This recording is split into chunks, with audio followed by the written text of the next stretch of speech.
$1. That's what your sign says, and that's what I'm paying. Karen Westfield screeched, her manicured finger jabbing at the for sale sign on Marcus Johnson's lawn. The sign clearly read $1,000, but someone had torn off part of the paper, leaving just the $1 visible. Marcus, a respected cardiac surgeon who had recently moved into Oakwood Heights, maintained his composure despite the growing crowd of neighbors. "Ma'am, it's obviously $1,000. The sign was damaged. I don't care what you're claiming now. False advertising is illegal." Karen's face contorted with self-righteous fury as she clutched her designer purse. "I don't want this pool, and I'm taking it for $1.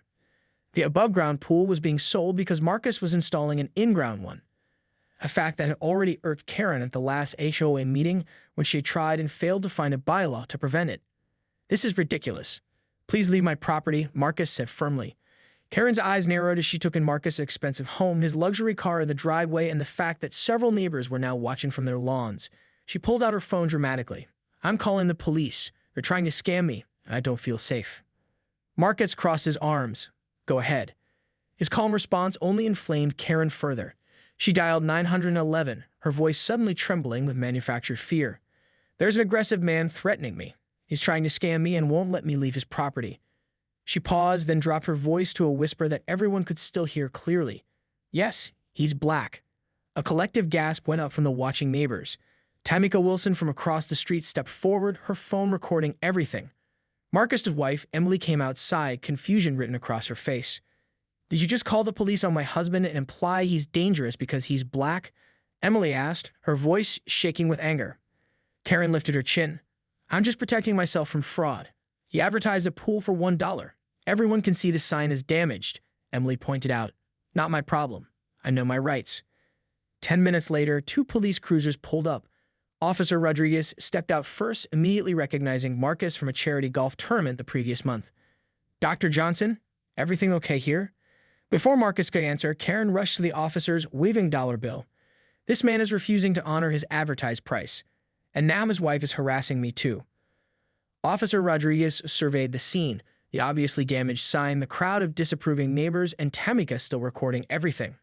"Ma'am, this appears to be a misunderstanding about a damaged sign," he began carefully. "There's no misunderstanding. The sign says $1. Karen's voice reached a pitch that made several people wince. Little did Karen know that this confrontation, now being captured from multiple angles on neighbors' phones, would be the first domino in a cascade of events that would transform her life in ways she could never have imagined. Her position as HOA president, her reputation in the community, and even her understanding of herself were all about to be upended, starting with this $1 stand. By Monday morning, Karen Westfield's face was everywhere. The video of her confrontation with Marcus Johnson had been posted, shared, and commented on thousands of times. #PoolKaren and #1Karen trending across social media platforms, and local news stations were already running the story. Karen sat in her immaculate kitchen, hands trembling as she scrolled through the comments. Her husband, Dave, watched silently from across the room, disappointment etched on his face. "They're making me out to be some kind of monster," she whispered. "They don't understand." "What don't they understand, Karen?" Dave asked quietly.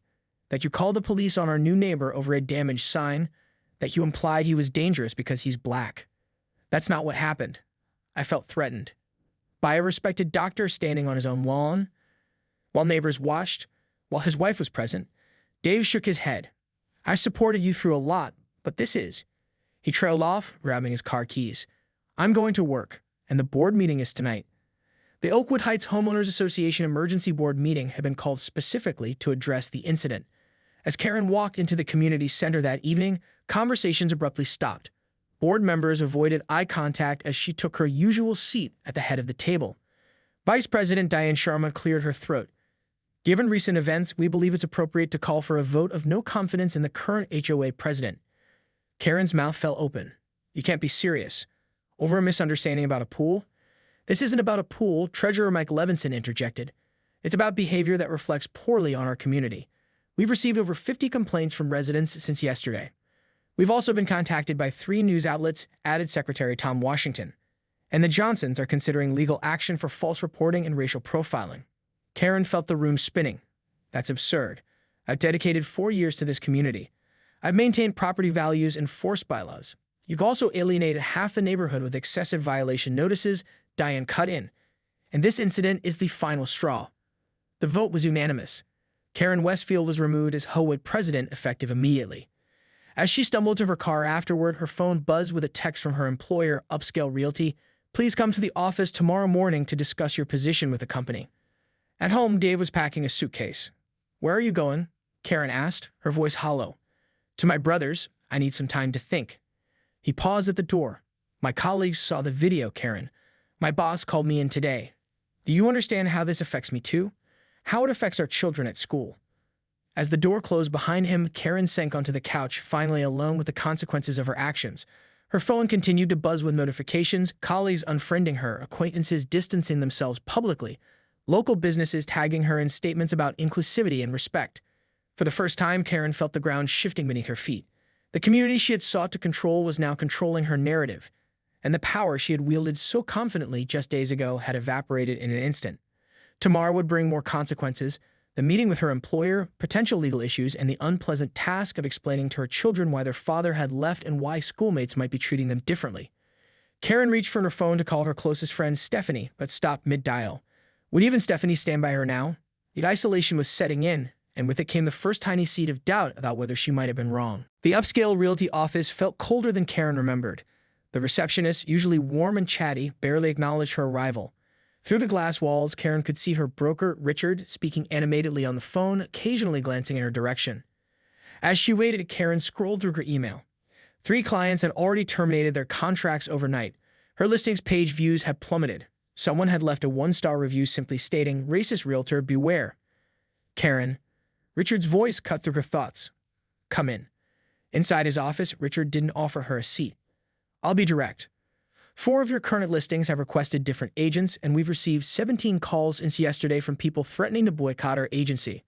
Richard, this will blow over. No, it won't. He handed her a folder. We're placing you on unpaid leave while we assess the situation. Your current listings will be redistributed.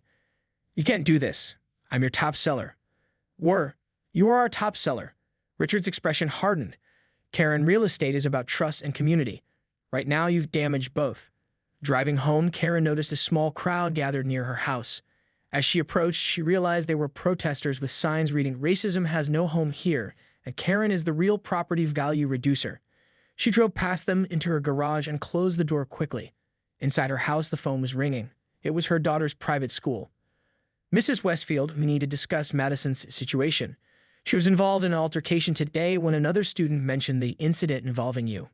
By evening, Karen sat alone in her kitchen with a glass of wine, her third, when the doorbell rang. Through the peephole, she saw Diane Sharma from the Evoa board. What do you want? Karen asked, opening the door just enough to speak. To help you, believe it or not. Diane's face was serious. The Johnsons' lawyer contacted the board. They're willing to not pursue legal action if you make a public apology and agree to take some community education courses. Apologize? For what? Standing up for myself. Diane's patience visibly thinned. Karen, the video clearly shows you weaponizing race when you call the police.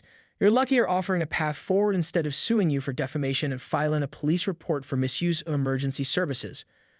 I did nothing wrong, Karen insisted, though her voice lacked conviction. Then enjoy the protesters. They'd applied for permits to be here all week. Diane turned to leave but paused. You know, I used to think you were just strict about rules because you cared about the community. Now I wonder if you just enjoy the power. After Diane left, Karen poured another glass of wine and finally checked her voicemail. Among the angry messages was one from her sister, Beth. Karen, I saw the video. I don't even know what to say.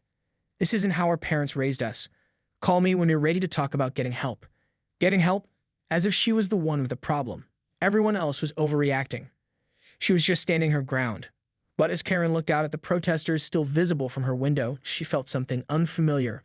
Powerlessness.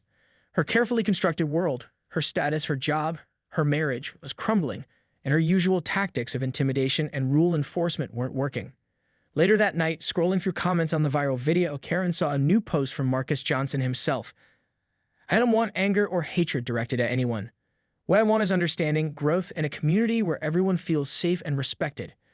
His grace in the face of her actions made something twist painfully in Karen's chest. For the first time, she considered a frightening possibility. What if she was wrong? Day 5 of Karen's new reality dawned with a certified letter. The Oakwood Heights HOA was fining her for visible protest activity affecting community aesthetic, a bylaw she herself had championed last year to prevent political signs during elections. The irony wasn't lost on her. Karen had wielded those very rules like weapons, sending violation notices for everything from improperly stored trash cans to unapproved garden gnomes. Now those same rules were being used against her. Her phone rang. It was her mother. "Karen Elizabeth, what have you done?" Her mother's voice was tight with disappointment. "Your father and I just got off the phone with Madison. She's devastated, and Dave says he's staying with Thomas indefinitely." "Mom, everyone's overreacting." "I was just—" "Stop it." Her mother rarely interrupted, and the sharpness of her tone made Karen flinch. "I raised you better than this. Your father marched for civil rights before you were born. What would he think seeing you call the police on a black man for simply existing on his own property?" "That's not what happened," Karen protested, but even to her own ears, the defense sounded hollow. After hanging up, Karen noticed the house was quiet. Too quiet. The protesters were gone. Cautiously, she peeked through the blinds. Instead of protesters, news vans lined the street. A reporter spotted her and quickly approached for the cameraman.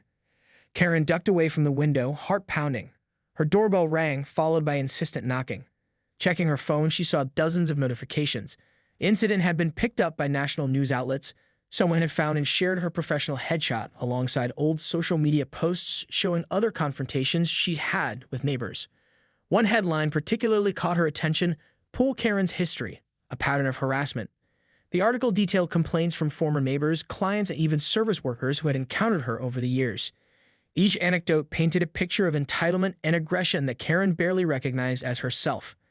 Had she really threatened to report a delivery driver for parking momentarily in a no-parking zone? Had she actually complained to a restaurant manager because a waitress didn't smile enough? Reading these stories was like watching a stranger's life unfold, yet it was hers. The doorbell rang again. This time, Karen checked the security camera to see Dave standing there, looking exhausted. "I came to get more of my things," he said when she opened the door, "and to talk about the kids. They need stability right now." "I can provide stability," Karen said defensively.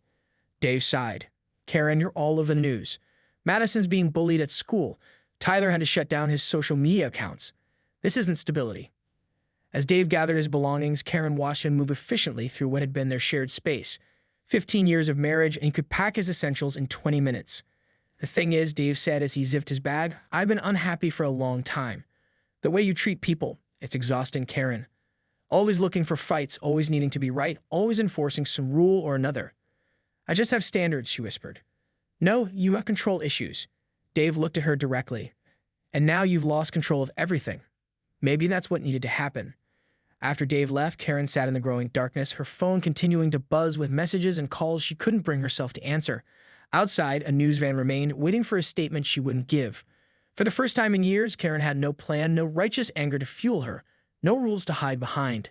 The carefully constructed facade of her life had been torn away, leaving her exposed not just to public criticism, but to something far more terrifying: self-reflection. Day 12, Karen Westfield stared at her bank account balance on the screen. Without her commission checks, the numbers were dwindling fast.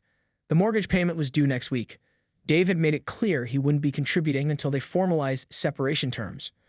Her attorney had called that morning with more bad news. The Johnsons weren't backing down from their demand for a public apology and community service. "Take the deal," her lawyer had advised. "It's better than what a judge might order." Karen closed her laptop and surveyed her kitchen. Dishes had piled up. The normally spotless counters were cluttered with takeout containers and mail she hadn't bothered to sort. The woman who once sent violation notices for unmowed lawns couldn't summon the energy to clean her own house. Her phone vibrated. Another text from Beth. "Mom and Dad are worried. So am I, please call." Karen ignored it. Beth had always been the nice sister, the peacemaker. She wouldn't understand. The doorbell rang. Through the security camera, Karen was surprised to see Stephanie, her closest friend or former friend, given that Stephanie hadn't returned any of her calls since the incident. "You look terrible," Stephanie said bluntly when Karen opened the door. "Thanks for the support," Karen muttered, but let her in. Stephanie surveyed the messy house with raised eyebrows but said nothing about it. Instead, she sat on the couch and fixed Karen with a direct stare. "I've been avoiding you," she admitted. "Partly because I was angry, partly because I didn't know what to say." "You could have stood up for me," Karen said bitterly. "Stand up for what?" "I watched the video, Karen. I've seen how you treat people. I made excuses for years because we've been friends since college, but this time," Stephanie shook her head, "I can't defend it." "Then why are you here?" "Because despite everything I care about you, and because you need to hear some hard truths from someone who actually knows you." For the next hour, Stephanie spoke with brutal honesty about how Karen's behavior had affected their friendship, how other friends had distanced themselves long before this incident, how Karen's reputation in their social circle had been deteriorating for years. The woman I knew in college, the one who volunteered at the shelter, who stayed up all night with me when my mom died. She's still in there somewhere, Stephanie said finally. But something changed, Karen. You became obsessed with status, with rules, with controlling everything and everyone around you. Karen wanted to argue, to defend herself, but she was tired. So tired of fighting and being alone in her indignation. What am I supposed to do? She asked instead, her voice small. My career is ruined. My marriage is over. My kids are ashamed of me. You start by taking responsibility, Stephanie said simply. Not excuses, not justifications, real accountability. After Stephanie left, promising to check in again soon, Karen found herself drawn to the home office she once shared with Dave. In the bottom drawer of her desk was a photo album she hadn't looked at in years. There she was in her 20s, younger, softer somehow, smiling genuinely in photos with diverse groups of friends. There was a picture of her at a community cleanup, another volunteering in a food bank. When had that version of herself disappeared? The last photo was from their housewarming party at Oakwood Heights 7 years ago. Karen remembered how proud she'd been to move into the exclusive neighborhood, how determined she'd been to fit in, to rise in the HOA ranks, to be respected. Respected. Not liked or loved, respected. And somehow respect had become conflated with fear in her mind. If people feared crossing her, if they followed her rules, wasn't that the same as respecting her? Clearly not, because now she had neither. Karen closed the album and did something she hadn't done in years. She cried, not the manipulative tears she'd sometimes used to get her way, but deep, body-shaking sobs that left her exhausted and empty. As night fell, Karen made a decision. Tomorrow she would call her attorney and accept the Johnsons' terms. It wasn't much, but it was a start. The community center meeting room was packed. Karen sat alone in the front row, acutely aware of the whispers behind her. The Johnsons sat across the aisle, surrounded by supportive neighbors. This public apology had been carefully negotiated between lawyers. Karen would acknowledge her actions, apologize directly to the Johnsons, and commit to 40 hours of community service plus attendance at diversity and inclusion workshops. When Diane Sharma called the meeting to order, the room fell silent. Karen approached the podium, her prepared statement clutched in trembling hands. My name is Karen Westfield, she began, her voice surprisingly steady. 2 weeks ago, I called the police on Dr. Marcus Johnson in a dispute over a pool for sale on his property. I implied he was dangerous because of his race. My actions were wrong. She paused, glancing down at her carefully worded statement, then looked up at the faces watching her, some hostile, some curious, some sad. The Johnsons' expressions were neutral, guarded. Karen set the paper aside. I had a whole statement prepared by my lawyer, she admitted. It says all the right things in all the right ways, but doesn't say what I need to say. A murmur ran through the crowd. Marcus and Emily Johnson exchanged glances. The truth is, I spent the past 2 weeks making excuses to myself. I blamed everyone but myself. But watching the video of my behavior, hearing from friends and family about how it changed over the years, Karen took a deep breath. I don't like the person I've become. The room was completely silent now. Dr. and Mrs. Johnson, I am truly sorry. There's no excuse for how I treated you. Not just that day, but at the HOA meeting when you first moved in. I made assumptions based on nothing but prejudice. I used my position to try to exercise power over you. And when that didn't work, I tried to use the police. Karen turned to face the wider audience. To this community, I owe you an apology too. As HOA president, I wasn't protecting our neighborhood. I was feeding my own need for control. I sent violation notices for ridiculous infractions. I created an atmosphere of fear instead of community. Several people nodded in agreement. Others seemed skeptical of her sincerity. I don't expect forgiveness, Karen continued. I don't even expect you to believe I'm sincere right now. Actions matter more than words, and my actions have been inexcusable. Karen turned back to the Johnsons. I will complete the community service hours and attend the workshops as agreed. Not as a punishment, but as an opportunity to become better. I hope that over time I can demonstrate through my actions that today's words are genuine. As Karen returned to her seat, the room remained quiet. Then Marcus Johnson stood and approached the podium. Thank you, Mrs. Westfield, he said simply. Acknowledgement is the first step toward healing. The meeting concluded quickly after that. As people filtered out, Karen gathered her belongings, expecting to leave alone. Instead, she found Emily Johnson waiting near the door. That couldn't have been easy, Emily said. It wasn't, Karen admitted, but it was necessary. Emily nodded. The community garden project needs volunteers this weekend. It's where I'll be supervising your first service hours. I'll be there, Karen promised. At home, Karen found a text from Dave. Madison showed me the video of your apology. It's a start. Let's talk tomorrow. It wasn't forgiveness. It wasn't even a promise of reconciliation. But it was an opening, and right now that was enough. As Karen prepared for bed, she noticed her reflection in the bathroom mirror. For the first time in weeks, she could look herself in the eye. The road ahead would be long and difficult. Rebuilding trust with her family, with her community, with herself wouldn't happen overnight. But for the first time since the incident, Karen felt something like hope. Not that everything would go back to how it was before, she didn't want that anymore. But perhaps with time and effort, something better could emerge from the ruins of her former life. A little to the left, Emily Johnson directed, gesturing toward the trellis Karen was positioning in the community garden. Perfect. Now we can train the bean vines to climb. 6 weeks had passed since Karen's public apology. The community service hours that had initially felt like a punishment had become something else entirely, a structured opportunity to reconnect with her neighborhood in a healthier way. Today marked her 5th Saturday at the garden project. Her hands, once manicured to perfection, now sported dirt under the nails and minor calluses. Her designer workout clothes had been replaced by practical jeans and t-shirts that could withstand soil and sweat. You've got a natural touch with those tomato plants, Emily observed as they worked side by side. They perked up since you took over that section. Karen smiled, surprised by how much the simple compliment meant to her. My grandmother had a vegetable garden.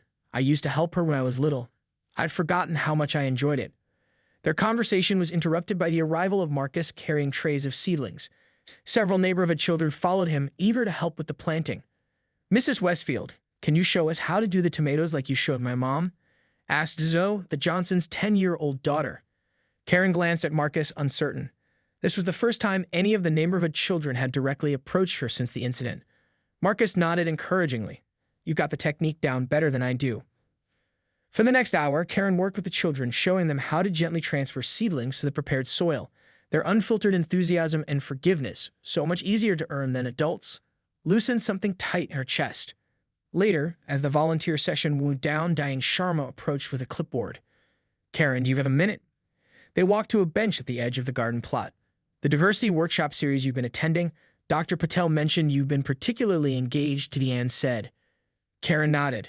It's been illuminating. Painful sometimes, but necessary. He suggested you might be ready to facilitate a discussion group.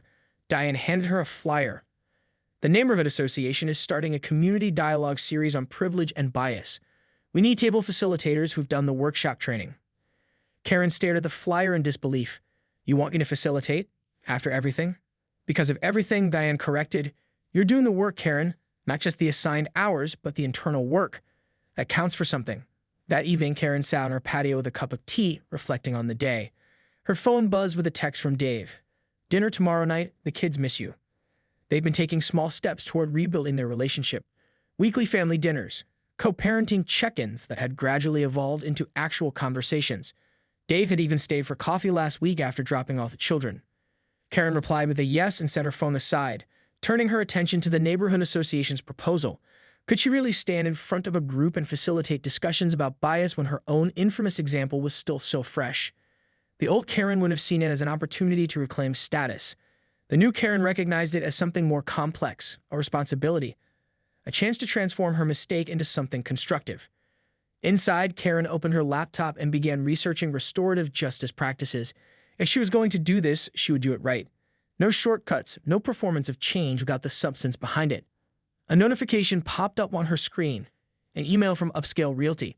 Her unpaid leave had officially transitioned to termination weeks ago, but the agency was reaching out about a possible path back through their new community relations division. Your recent experiences, combined with your market knowledge, could be valuable in helping us address systemic issues in housing access, the email read. If you're interested in discussing this opportunity, please contact me directly. Karen closed the email without responding. She wasn't ready to make that decision yet. For the first time in her adult life, she was trying to make choices based not on status or appearances or control, but on genuine alignment with the person she wanted to become. Outside her window, the neighborhood settled into evening routines. Porch lights came on. Children were called in for dinner. A couple walked their dog past her house, nodding politely when they noticed her in the window, a small acknowledgement, but months ago they would have deliberately looked away. Progress was happening in these small moments. Not forgiveness exactly, but something like acceptance. And for now, that was enough.